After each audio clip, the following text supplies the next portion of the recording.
So children, up to now we discussed about uniform motion and non-uniform motion. Now we will discuss how distance time graph can be represented. जैसे कि uniform motion में कोई body है तो उसको यदि हमें डिस्टेंस टाइम ग्राफ में बनाना हो, रिप्रेजेंट करना हो, तो हम कैसे रिप्रेजेंट करेंगे. ठीक है. So a distance time graph shows how the distance travel by a moving object changes with time. हमें ये शो करेगा कि किस तरह से जो ऑब्जेक्ट है टाइम के रिस्पेक्ट में मूव कर रहा है. यदि वो यूनिफॉर्म मोशन में मूव कर रहा है तो कैसा जो है डिस्टेंस टाइम ग्राफ बनेगा. यदि वो नॉन यूनिफॉर्म में मूव कर रहा है तो कैसा बनेगा. यदि उसकी स्पीड रेगुलर इंक्रीज हो रही है, मतलब हर एक घंटे में वो उसकी डिस्टेंस बढ़ रही है, तो उसका टाइम ग्राफ कैसे बनेगा, डिस्टेंस टाइम ग्राफ. तो इसको हमें देखने से ही पता चल जाएगा कि बॉडी जो है यूनिफॉर्म मोशन में है कि नॉन यूनिफॉर्म मोशन में है. Okay. The change in position of a body with time can be represented on the distance time graph.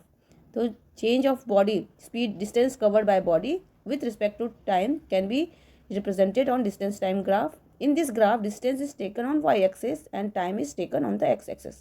So distance को y-axis में इसीलिए लिया गया है क्योंकि डिस्टेंस जो है डिपेंडेंट है, टाइम पे डिपेंडेंट है ना. मतलब टाइम जैसे से बढ़ेगा उस हिसाब से डिस्टेंस चेंज होगा. तो टाइम पे डिपेंडेंट है. सो डिस्टेंस जो कि डिपेंडेंट वेरिएबल है उसको हम y-axis में लेंगे, और इनडिपेंडेंट वेरिएबल जो कि टाइम है, जो डिपेंड नहीं कर रहा है, वो एक एक घंटे में हम उसको मान रहे हैं, तो वो डिपेंडेंट नहीं है, या कह सकते हो इंडिपेंडेंट है, तो उसको एक्स एक्सिस में लेना है. तो टाइम को कहाँ लेना है, एक्स एक्सिस में, क्योंकि वो इंडिपेंडेंट वेरिएबल है. The distance time graph for uniform speed is straight line. यदि आप डिस्टेंस टाइम ग्राफ का बनाते हो, स्पीड किसी भी व्हीकल्स का जो है यूनिफॉर्म स्पीड में है, तो वो हमेशा स्ट्रेट लाइन में ही बनेगा. This is because in uniform speed a body travels equal distance in equal interval of time. ऐसा क्यों होता है, क्योंकि बॉडी जो है हर एक घंटे में इक्वल डिस्टेंस कवर कर रहा है, इसलिए उसका जब भी ग्राफ बनेगा वो कैसा बनेगा, स्ट्रेट लाइन में बनेगा. You can determine the speed of a body from the distance time graph. हम डिस्टेंस टाइम ग्राफ देखकर हम बॉडी की स्पीड को डिटरमाइन कर सकते हैं. And they are use to find speed और वेलोसिटी ऑफ ए बॉडी. और हम उसका इस्तेमाल, मतलब डिस्टेंस टाइम ग्राफ का इस्तेमाल कर सकते हैं बॉडी की स्पीड डिटरमाइन करने के लिए. The slope of it gives speed of a body. और जो स्लोप बनाया जाता है, मतलब जो उसका स्लोप बनेगा, मतलब स्ट्रेट लाइन है या कर्व है, वो उसका स्लोप कहा जाएगा, तो वो बताएगा कि बॉडी की स्पीड कैसी है. Clear. So children, graphical representation of motion, uniform motion, distance time graph है ये हमारा, जो कि यूनिफॉर्म मोशन शो कर रहा है. फर्स्ट पिक्चर जो है वो क्या शो कर रहा है, uniform motion. The slope of distance is equal to time graph indicates speed. जो स्लोप है उसका, जो स्ट्रेट लाइन है, वो क्या दिखा रहा है, वो डिस्टेंस टाइम ग्राफ इंडिकेट कर रहा है, जो कि स्पीड बताएगा. ठीक है ना. यदि हमें किसी भी पॉइंट पे स्पीड निकालना है तो हम कैसे निकालेंगे, जैसे भी एक पॉइंट मान लो ए हमने मान लिया, अब इस पॉइंट पे हमें स्पीड निकालना है क्या थी उस व्हीकल्स की, उस बॉडी की. तो हम क्या करेंगे, ए से लेकर बी तक का डिस्टेंस मेज़र करेंगे, एंड देन नीचे ओ, और ओ से लेकर बी तक का डिस्टेंस मेज़र करेंगे, और उसको डिवाइड करके हमारा उस पोजीशन पे उस बॉडी की स्पीड निकल जाएगी. ओके. तो इसका रिप्रेजेंट करने के लिए, जैसे कि मान लेते हैं कि बॉडी जो है हर एक घंटे में 1 किलोमीटर ट्रेवल कर रहा है. ठीक है. पहले एक घंटे में 1 किलोमीटर, नेक्स्ट एक घंटे में फिर 1 किलोमीटर बढ़ गया, फिर नेक्स्ट एक घंटे में 1 किलोमीटर बढ़ गया. मतलब टाइम जो है धीरे धीरे बढ़ रहा है. पहले घंटे में 1 किलोमीटर, दूसरे घंटे में 2 किलोमीटर, तीसरे घंटे में 3 किलोमीटर, चौथे घंटे में 4 किलोमीटर, पाँचवें घंटे में 5 किलोमीटर. इसको हम डिस्टेंस टाइम ग्राफ में आपको इंडिकेट करना है. पहले तो 2 लाइंस ड्रॉ करना है राइट एंगल में. ठीक है.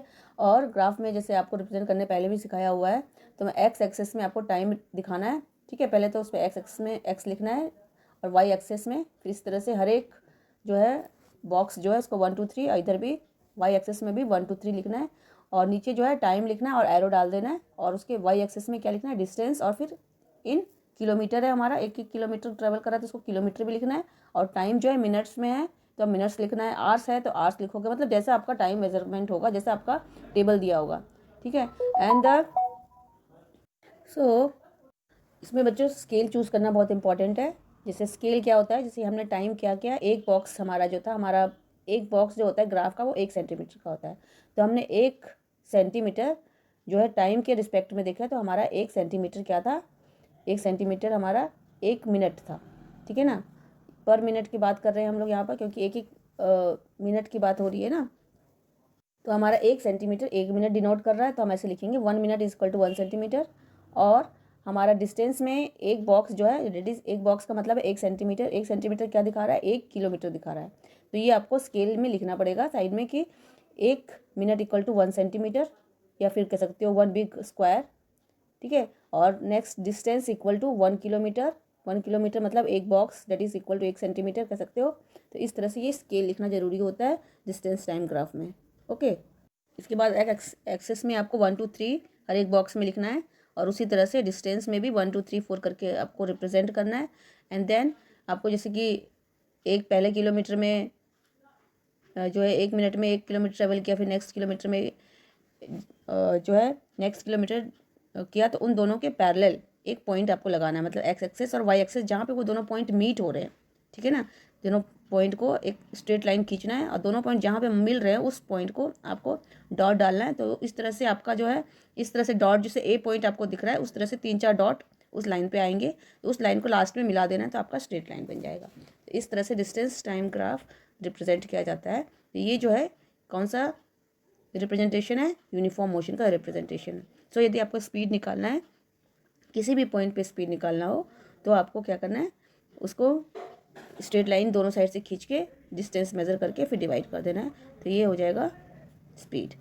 क्लियर। सो उसी तरह से नॉन यूनिफॉर्म मोशन में यदि बॉडी है, ठीक है, बॉडी का मोशन क्या है, यदि नॉन यूनिफॉर्म मोशन है, तो आप देखोगे कि जैसे कि वो हर एक घंटे में स्पीड बढ़ा रहा है, या फिर कह सकते हो हर एक घंटे में इसका डिस्टेंस बढ़ रहा है, तो इसका रिप्रेजेंटेशन करोगे तो जैसे आपको पहला पिक्चर दिख रहा है उसमें क्या हो रहा है, हर एक घंटे में स्पीड ऊपर की ओर जा रही है ना, डिस्टेंस उसका बढ़ रहा है, तो क्या हो रहा है, ये उसकी स्पीड बढ़ रही है, तो ये नॉन यूनिफॉर्म मोशन है। डिस्टेंस टाइम ग्राफ में इस तरह से रिप्रेजेंट करेगा, ठीक है।